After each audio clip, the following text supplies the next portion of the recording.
मध्य प्रदेश में चुनावी बिगुल बज चुका है। भाजपा और कांग्रेस लगातार अपनी अपनी सीटों पर प्रत्याशी घोषित कर रहे हैं। ऐसे में सभी घोषित हुए प्रत्याशी अपने अपने चुनाव प्रचार प्रसार में भी लग गए हैं। वहीं अटेर विधानसभा में मुकाबला कांग्रेस के हेमंत कटारे और भाजपा से अरविंद भदौरिया के बीच है। वहीं एमपी न्यूज के रिपोर्टर मनीष ऋषिश्वर से अरविंद भदौरिया ने खास बातचीत करते हुए जीत का दावा ठोका है। देखिए ये खास बातचीत। मध्य प्रदेश में चुनाव का बिगुल बज चुका है और हमारे भिंड विधानसभा में अटेर से भाजपा के प्रत्याशी हैं अरविंद भदौरिया जी। हम उनसे बात करेंगे, वो अभी लगातार जनसंपर्क कर रहे हैं। तो भदौरिया जी, पहले तो आपको एमपी न्यूज की तरफ से बहुत बहुत शुभकामनाएं कि आपको भाजपा की ओर से प्रत्याशी बनाया गया है। Thank you so much MP news को और आपको भी। और इस बार ये जो चुनाव है क्या खास है? यह चुनाव विकास के विषयों को लेके है।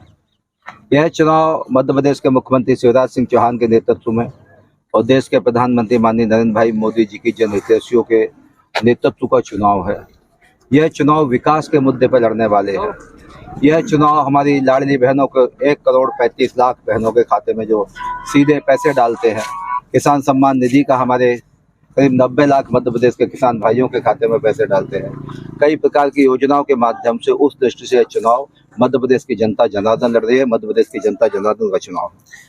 आपके सामने हेमंत कटारे 3 बार रहे, सामने है चुनाव में तीसरी बार। आपने एक बार उनको हरा दिया, आप एक बार हार गए उपचुनाव में। इस बार क्या है, कैसे देखते? जनता जनार्दन की कृपा से अटेर क्षेत्र में आजादी के बाद टोटल 75 साल में 65 साल के सभी एमएलए जोड़ लेना, जिनका नाम लिया, मैं नाम नहीं लेना चाहता उनका, उनके पूज्य पिताजी का, या सभी का नाम जोड़ लेना।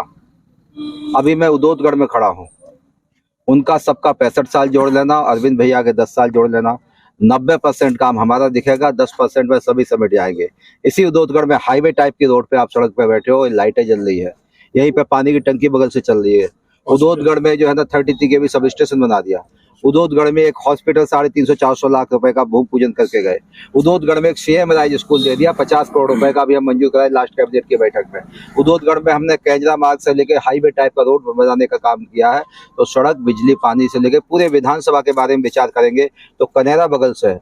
कनेरा में 152 करोड़ रुपए की लिफ्ट इरिगेशन योजना, कनेरा सिंचाई उद्वहन योजना को चंबल से पानी निकाल के 80,000 बीघा में सिंचाई दे देंगे।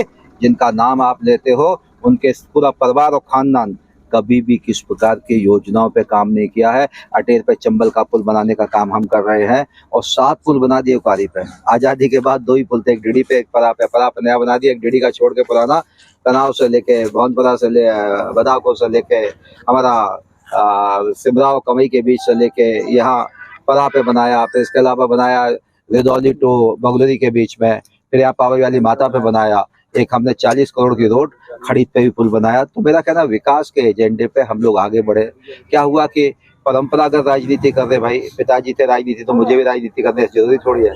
इसे जनता के विकास के लिए, जनता के कल्याण के लिए भारतीय जनता पार्टी निरंतर खड़ी रहती है। उसी दृष्टि से हम लोग आगे। भारतीय जनता पार्टी ने आपको टिकट दिया, कहीं ना कहीं जो भदौरिया जी है, मुन्ना सिंह भदौरिया जी, वो पूर्व में एमएलए रहे, वो भी चाहते थे कि उनको भी टिकट मिले, लेकिन उनको नहीं मिला और उन्होंने पार्टी से अभी कुछ दिनों पहले इस्तीफा दे दिया। भारतीय जनता पार्टी इससे कैसे निपटेगी? भारतीय जनता पार्टी हमेशा कार्यकर्ता जो हमारे खड़े हैं, रात दिन मेहनत करते हैं। भारतीय जनता पार्टी कार्यकर्ता आधारित जन संगठन है। कार्यकर्ताओं की कृपा, कार्यकर्ताओं की प्रेरणा से भारतीय जनता पार्टी सब समझती है। भाई मैं तो आज मुझे टिकट दिया है, कल नहीं देते तो मैं भारतीय जनता पार्टी जिंदाबाद बोलता।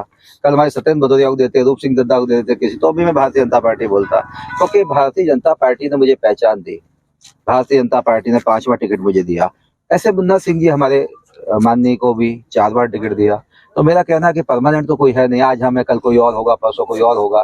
जिसको टिकट मिला भारतीय जनता पार्टी से, पंडित अटल बिहारी वाजपेयी जी की पार्टी है, नरेंद्र भाई मोदी जी की पार्टी है, उनके साथ खड़ा रहना चाहिए। मैं आपके माध्यम से विनम्रता से उनको भी प्रार्थना करना चाहता हूँ, वो सब भी भारतीय जनता पार्टी के साथ चले, विकास के साथ चले, भारत के साथ चले, भारत की सरकार के साथ चले, प्रदेश की सरकार के साथ चले। आपने बहुत सारे विकास कार्य आपने गिनाए, अब आप फिर से दोबारा से अगर एमएलए बनते हैं तो ऐसे कौन से विकास कार्य हैं जो अधूरे रह गए, जिनको आप पूरा करना चाहेंगे? अधूरा रहेगा, मुझे लगता है कि रोजगार की इंडस्ट्री डेवलपमेंट पे हम लोग काम कर रहे हैं। अभी हमने मेडिकल कॉलेज 300 करोड़ रुपए का पूरे भिंड जिले में पहली बार हुआ, हम अटेर विधानसभा में फूक में लेके आए हैं। 300 करोड़ रुपए का मेडिकल कॉलेज भी अटेर विधानसभा में आया। जिनका नाम आप लगा रहे हो उन्होंने 3 करोड़ का कोई काम किया हो तो बता दो, उनने नहीं, उनके परदादाओं ने पूर्वजों ने कोई काम किया हो। 5 करोड़ का कोई काम किया हो बता दे। 300 करोड़ का मेडिकल कॉलेज आया। मेरे दिमाग में एक योजना है, मेरे दिमाग में योजना है कि हमने यहाँ अटेर में भी इंडस्ट्री डेवलपमेंट के लिए करीब 5 हेक्टेयर जगह को हमने चयनित कर लिया। फिर हमारे डीडी के पास जो है ना करीब 75 से 100 हेक्टेयर लैंड को हम आरक्षित करके इंडस्ट्री डेवलपमेंट की दृष्टि से जो हमारे लोग बाहर गुजरात वगैरह जाते हैं नौकरी के लिए, यहीं पर उनको काम मिले, ये मेरा सपना है। और जो मैं स्वप्न देखता हूँ वो साकार होता है। तो कल्पनाओं के माध्यम से हम लोग आगे बढ़ते हैं। कल्पनाएं जो नहीं देखते उसकी साकार भी नहीं होती है। इसलिए मेरा सपना है जैसे ही हम लोग जीत के जाते हैं 100% इस पर हम काम शुरू कर दें।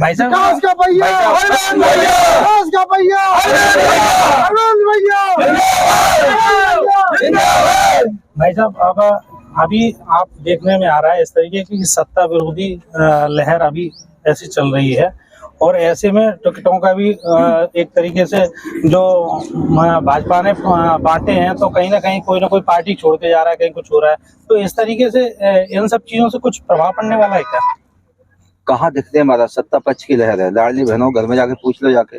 मैं आपके माध्यम से कहना चाहता हूँ कि कभी कांग्रेस की सरकार नहीं बनी। गलती से भी कहीं थोड़ा बहुत भी हुआ, कमलनाथ जी आ गए तो सब लाडली बहनों को पैसे खत्म कर देंगे। संबल योजना खत्म कर दी थी पिछले बार, किसान सम्मान निधि खत्म कर देंगे। ये बेईमान लोगों ने वादा किया था 4000 रुपए हर बेरोजगार के खाते में डालेंगे, आज तक एक फूटी कौड़ी नहीं डाली है। 15 महीने की सरकार थी, जनता जनार्दन ने पलट दी सरकार को। इसलिए जनता के सकारात्मक लहर शिवराज सिंह चौहान के नेतृत्व की लहर है, और इससे बेहतर टिकट नहीं हो सकते थे। कांग्रेस में तो जूतम पैजाल मचा हुआ, दे जूते चल रहा है। कमलनाथ जी दिग्विजय सिंह भिड़ रहे, दिग्विजय सिंह कमलनाथ से भिड़ रहे, डॉक्टर गोविंद सिंह किसी और से भिड़ रहे, जाके ऐसा सब मिला के देखेंगे तो सबसे बेहतर। और पार्टी विचार करती है, पार्टी विचार करके टिकट देती है। पार्टी जिस पे दाव लगाती है वो मेहनत करके जनता ज्यादा उसमें प्रयास करके जीतती है। जनता का, ये जनता की पार्टी है भारतीय जनता पार्टी। इसलिए मुझे लगता है यहाँ कोई किसी प्रकार का न गुटबाजी है न कोई दिक्कत है। तो ये हमारे साथ थे अरविंद भदौरिया जो यहाँ पे सहकारिता मंत्री रहे इसमें, और अभी वर्तमान में ये जनसंपर्क कर रहे हैं और लगातार अटेर में जाकर ये वोट मांग रहे हैं। और उन्होंने कहा है कि सत्ता विरोधी भले लहर हो, लेकिन कहीं ना कहीं भाजपा का पलड़ा फिर से भारी रहेगा। और उन्होंने कांग्रेस का कहा है कि कांग्रेस पार्टी में अभी भी टिकटों को लेकर घमासान मचा हुआ है। अब देखने वाली बात होगी कि ऊंट किस करवट बैठेगा और कौन जीत का सरदार बनेगा। ग्राउंड जीरो से मनीष ऋषि।